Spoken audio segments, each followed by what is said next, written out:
নমস্কার, আমি শ্রুতিমঞ্জুরির ছাত্রী সুদেষ্ণা চক্রবর্তী। আমার বিষয় আবৃত্তি, বিভাগ খ। কৃপণ, কবিগুরু রবীন্দ্রনাথ ঠাকুর।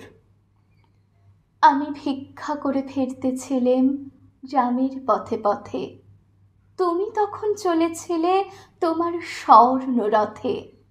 অপূর্ব এক স্বপ্ন সম লাগতেছিল চক্ষে মম। কি বিচিত্র শোভা তোমার, কি বিচিত্র সাজ! আমি মনে ভাবতেছিলেম, এ কোন মহারাজ? আজ শুভক্ষণে রাত পোহালো, ভেবেছিলেম তবে আজ আমারে দ্বারে দ্বারে ফিরতে নাহি হবে। বাহির হতে নাহি হতে কাহার দেখা পেলেম পথে, চলিতে রথ ধনধান্য ছড়াবে দুই ধারে, মুঠা মুঠা করিয়ে নেব নেব ভারে ভারে। দেখি সহসা রথ থেমে গেল আমার কাছে এসে। আমার মুখ পানে চেয়ে নামলে তুমি হেসে।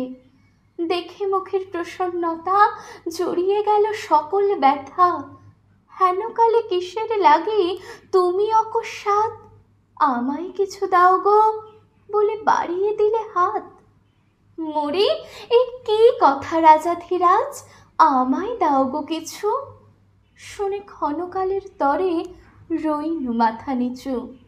তোমার কি বা অভাব আছে ভিখারি ভিক্ষুকের কাছে? এ কেবল কৌতুকের বশে আমায় প্রবঞ্চনা।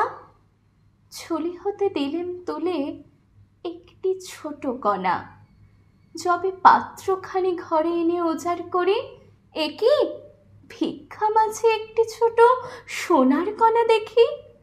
দিলেম যা রাজ ভিখারি রে, স্বর্ণ হয়ে এলো ফিরে। তখন কাঁদি চোখের জলে দুটি নয়ন ভরে, তোমায় কেন দিইনি আমার সকল শূন্য করে। নমস্কার।